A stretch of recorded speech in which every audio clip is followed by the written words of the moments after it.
O Salmo de número 40, do verso 1 até o verso de número 3.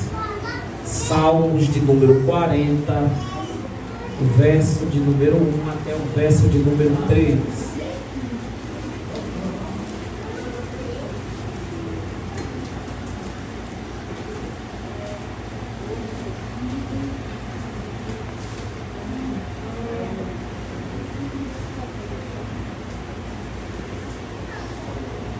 Diz assim a palavra do Senhor: depositei toda a minha esperança no Senhor, e Ele se inclinou para mim e ouviu o meu clamor. Tirou-me do fosso fatal, do charco lamacento, assentou meus pés sobre uma rocha e orientou os meus passos. Em minha boca colocou uma nova canção, um cântico de louvor ao meu Deus, que muitos possam compreender o que me aconteceu e venham a adquirir confiança e temor no Senhor. Senhor nosso Deus, nós te agradecemos, Jesus, por tudo que o Senhor falou, e cremos que o Senhor vai continuar falando com a tua igreja, com o teu povo aqui nesse lugar. Se esta for a nossa última noite cultuando aqui na terra, nós vamos te glorificar aí no céu, mas que nós possamos, meu Deus, continuar ligados em Ti nesta noite, em nome de Jesus. Amém. Louvado seja o nome de Jesus. Sabemos que nós, para estarmos na casa do Senhor, o nosso dia, na maioria das vezes, ele não é fácil. Ainda mais quando a gente tem uma responsabilidade, a gente passa por algumas situações que tenta nos fazer perder o foco, mas nós louvamos ao Senhor que Ele nos sustenta. Hoje pela manhã, bem cedo, eu estava aqui na rodoviária, antes de ir para o trabalho, e aí me aconteceu uma situação, depois eu ri de mim mesmo. Após acontecer a situação, peguei o telefone, vou mandar um texto, vou resolver e tal, porque eu tinha razão. Eu terminei de escrever, o Senhor falou: larga o telefone. Eu joguei o telefone do lado e eu fechei meu olho. Jesus, me ajuda. O coração estava acelerado. Eu lembrei, eu preguei terça-feira, que bênção. Falei sobre paciência. Eu preciso ter paciência. Larguei o telefone para lá e orei a Deus, pedi ao Senhor calma. E aí eu me lembrei daquilo que o Senhor tinha falado, e de fato eu pude ver que uma situação ela foi desfeita, ou melhor, nem aconteceu, porque eu vigiei. E a palavra de Deus aqui nos ajuda. Amém? A gente sabe que não é fácil para os salmistas, quando nós olhamos para a palavra de Deus, e eles sempre expressavam aquilo que eles estavam vivendo, e a clareza a qual eles falavam era muito boa de se entender. Até porque na época, por exemplo, que Davi vivia, e nesse salmo, que é o salmo de Davi, ele está aqui expressando um momento difícil e um momento de muita angústia para ele. E a gente sabe que quando nós estamos angustiados, nós temos a facilidade muito grande de ter determinadas atitudes, e o que é para a gente fazer, a gente não faz. Porque nós nos encontramos apertados, nós nos encontramos muitas vezes em um cenário que nos cerca, mas a gente entende e aprende com o Senhor que Deus é aquele que Ele usa os cenários a qual nós estamos vivendo, para que a gente possa entender que Ele é Deus nos momentos difíceis.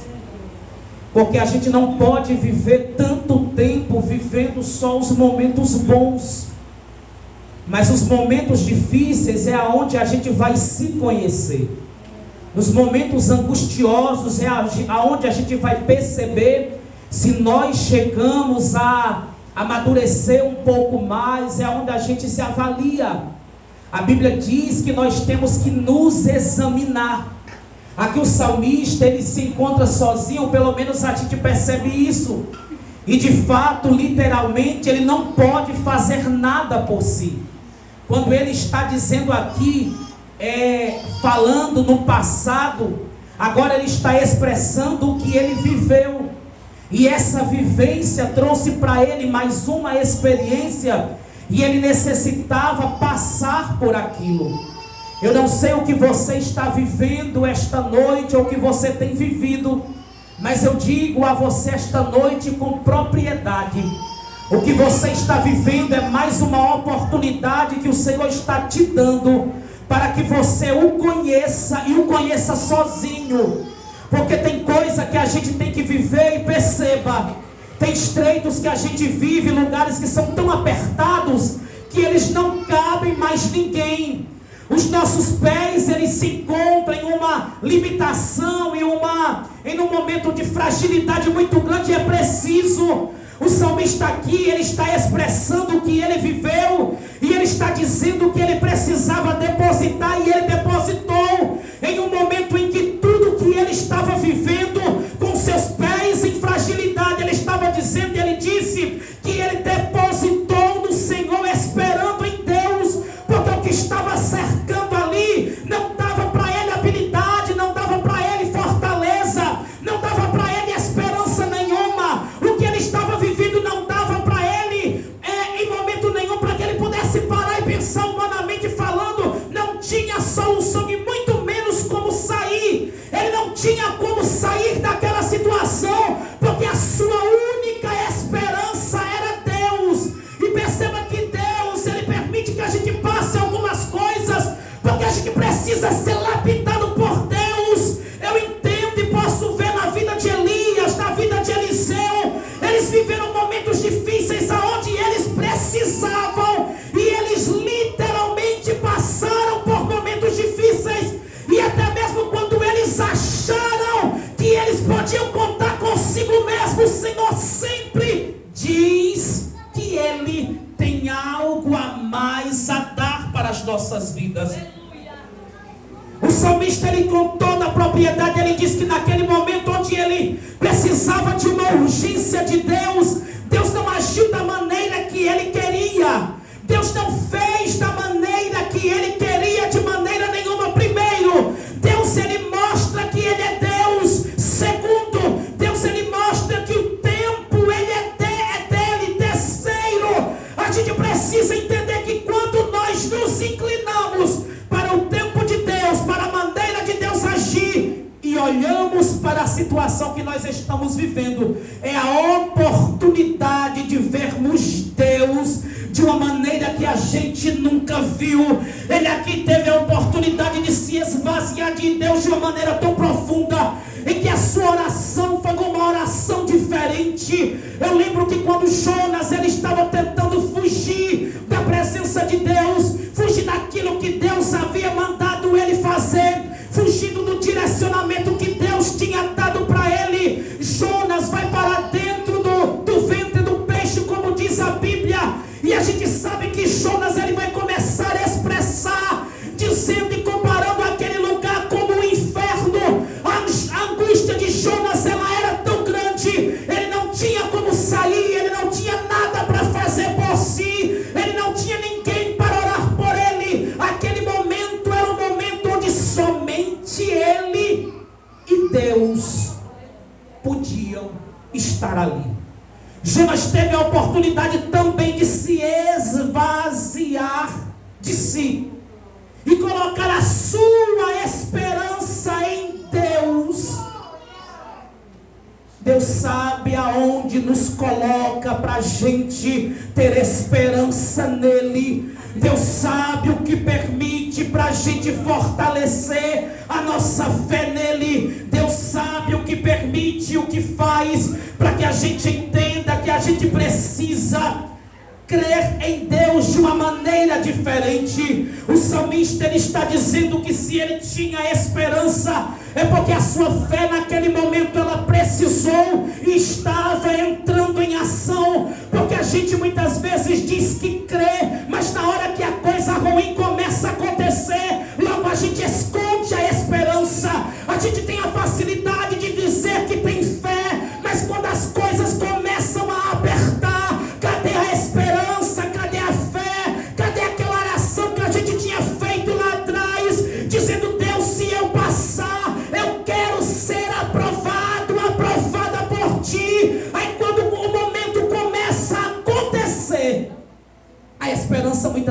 ela fica escondida. Nós que cremos no Senhor, assim como Jesus estava dizendo aos discípulos, ensinando para eles a respeito de crer no Senhor. Eu lembro que quando Jesus estava, após ensinar o povo, após falar do reino, eu lembro que alguns judeus chegaram até Jesus e o texto diz que eles creram em Jesus. Só que Jesus diz para eles que se eles de fato creram nele, eles precisavam se alimentar da palavra. Eles precisavam ter uma vida de permanência na palavra.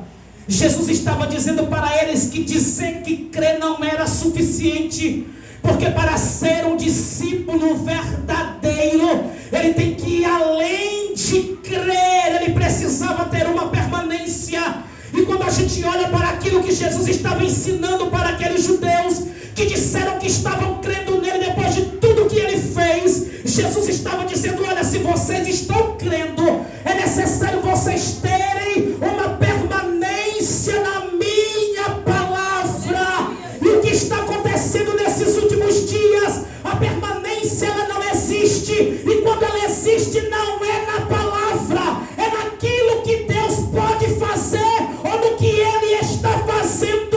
O que é que Jesus estava dizendo? Quer ser meu discípulo? Seja permanente. Não venha até mim pelo que eu posso fazer. Venha até mim porque você é um discípulo verdadeiro. E sabendo que se eu fizer, sou Deus. E sabendo que se eu não fizer, eu continuarei sendo Deus da mesma maneira.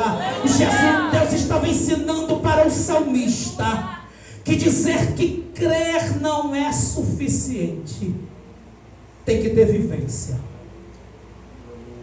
E está difícil. Está difícil quando Jesus estava dizendo para eles que essa permanência era necessária. Quando a gente olha para o contexto que nós estamos vivendo aqui, muitos de nós não está esvaziando-se de si para deixar o Espírito trabalhar de uma maneira profunda. E quando isso não acontece, ele vem, ele toca no cenário, ele sabe exatamente aonde vai, ele sabe exatamente o que ele tira, ele sabe exatamente a cova que ele abre quando é necessária, ele sabe exatamente o porquê da enfermidade chegar. É porque a gente tem a facilidade de esquecer e de alimentar a nossa vida com Ele. E a gente tem que se esvaziar todos os dias da nossa vida e deixar que Ele trabalhe em nós. A esperança do salmista estava em Deus, mas primeiro ele precisava ser trabalhado por Ele. Ele precisava de livramento, precisava, Deus e agia. Mas era necessário que ele se inclinasse para Deus. Era necessário que ele, a todo custo, naquele momento, se voltasse para Deus de uma maneira profunda e Deus agisse na vida dele. Eu não sei como está a tua inclinação para o Deus vivo. Eu não sei como está a tua vida para com o Espírito de Deus. Eu não sei como você tem se inclinado para Ele. Eu não sei como você tem se voltado para Ele. Eu não sei se você tem se aproximado dEle somente porque você quer uma bênção, somente porque você quer que Ele venha fazer alguma coisa na tua família. Ele está dizendo nesta noite, além da cura da carne, além de uma porta de emprego, além da salvação do teu marido, além da salvação do teu filho, eu quero trabalhar na tua vida, que venha até mim. E ainda que você se sinta dentro de um poço fundo, escuro, e quem sabe afundando e dizendo: Deus me ajuda. Eu tive que aprender com Jesus em dores o que é arrancar da adversidade. lindos louvores e exaltação do nome de Jesus. Eu tive que aprender com ele na prática o que é, na adversidade, extrair coisas boas para a exaltação do nome dele. O que nós vivemos, nós precisamos entender que ele trabalha na nossa vida, e antes que ele faça o que está no coração dele, nós precisamos estar preparados para isso. Perceba que o salmista, ele estava totalmente numa fragilidade muito grande. Eram os seus pés que precisavam de firmeza, porque ele estava afundando. Era a ajuda que ele precisava e ele não tinha, porque ele tinha somente Deus. Ele não tinha por que clamar, e agora a sua oração, ela era uma oração diferente, porque ele tinha que olhar para si e entender de uma vez por todas que quem é dependente não faz, quem é dependente não é, quem é dependente não tem, quem é dependente não é nada, mas quem é dependente faz porque ele está. Quem é dependente vai porque ele está na frente. Quem é dependente não importa o poço que ele permite entrar. Quem é dependente vai viver a situação e vai passar por ela, porque quem é dependente entende, sabe que uma hora a mão do Deus vivo vai chegar de maneira poderosa e não tem poço fundo que segure crente lá dentro. E nós sabemos que as tribulações dessa vida nos preparam para a glória, nos preparam para encontrar com o eterno. Alegra a tua alma nesta noite, porque se tu chora por causa da luta, ela te prepara para que tu se encontre com o Senhor nos céus. Deus estava trabalhando na vida do profeta. Perceba que quando a gente observa, por exemplo, no livro de Ezequiel, capítulo 37, quando Deus dá aquela grandiosa visão a Ezequiel a respeito do contexto do seu povo naquela época. Primeiro, Deus estava trabalhando na vida do profeta. Quem estava sofrendo era ele. Quando nós passamos por determinadas coisas, Deus quer trabalhar na nossa visão espiritual. Deus quer alargar o nosso entendimento. Olhe para a adversidade que você está vivendo e faça como o salmista e diga: Deus, eu não sei o tempo que vai findar, mas uma coisa eu quero dizer para o Senhor: me dá da tua graça, para que eu espere esse tempo que o Senhor determinou, e prepara meus pés, me dá saúde, porque eu quero te adorar quando isso aqui acabar. E se não for aqui, a minha melhor adoração será no céu, a minha melhor adoração será na glória. Aleluia! Estamos sendo forjados por Ele, e Ele está exigindo de nós uma inclinação cada vez maior. Ele está exigindo de nós uma permanência cada vez mais forte. Quer vencer, permanece na palavra. Quer vencer, não vem pelo que Ele pode fazer na tua vida. Quer vencer, se apropria desta palavra. Quer vencer, não dê ouvido àquilo que é contrário a esta palavra, porque quem permanece nesta palavra é discípulo verdadeiro. Quando Jesus falou dessa maneira, que se eles quisessem ser discípulos verdadeiros, é porque existiam discípulos que não eram verdadeiros. E infelizmente, existem muitos que são discípulos, mas não são verdadeiros. Porque o verdadeiro discípulo, quando essa palavra chega e confronta ele ou ela, ele aceita. O discípulo que não é verdadeiro, quando a palavra vem, fala, já recua. Procura um outro lugar que vai massagear o seu ego. Mas nós louvamos a Jesus que aqui tem discípulos verdadeiros, que entendem que esta palavra, ela é santa, porque o autor dela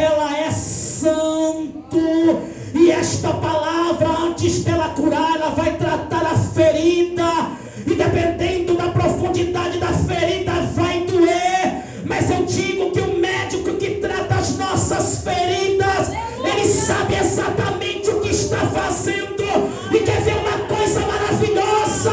É quando ele deixa a cicatriz, para que a gente lembre: eu passei, mas eu não morri, porque a palavra me curou. A palavra é verdadeira e ela deixa sinal, comprovando que ela é verdade. Discípulo verdadeiro não vai em busca de paliativo. Discípulo verdadeiro, ele quer o que é concreto, que é a palavra. É quando ela chega e manda você se calar. É quando ela chega e manda você obedecer.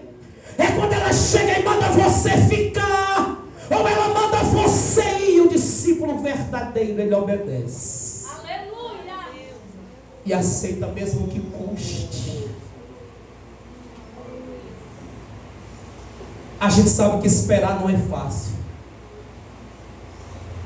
E a gente quer pular do Salmo 40 para o 70. Deus apressa, apressa, apressa. Mas a gente não olha para a gente e esquece que Deus quer trabalhar na nossa vida. O vento não vem por acaso. Deus quer trabalhar em nós. A enfermidade não vem por acaso. Deus quer trabalhar em nós. Até a salvação que nós pedimos para alguém, antes dela acontecer, Deus trabalha em nós primeiro. Antes da porta abrir, primeiro Ele nos trata com ela fechada. E quando Deus quer nos ensinar o que é ser dependente dEle, Ele sabe como tratar a gente. O salmista, ele segue dizendo que ele foi orientado. Ele foi orientado por Deus. Deus é tão maravilhoso que em tudo que a gente vive, qualquer provação que a gente passa, quando a gente termina ela, nós estamos prontos, amadurecidos. A visão é outra, a mentalidade é outra. A gente vai saber usar as armas certas, que outrora a gente usava de maneira errada. Mas é na provação que a gente aprende a usar a arma certa. Aleluia. E tem uma arma poderosa que a gente esquece de usar muitas vezes, é o silêncio. Silêncio é uma arma poderosa. Até quando a gente tem razão, tem hora que a gente tem que fazer silêncio e deixar que Ele venha agir por nós. Porque uma coisa somos nós falando no momento que temos razão. Outra coisa é Ele falando após a gente silenciar.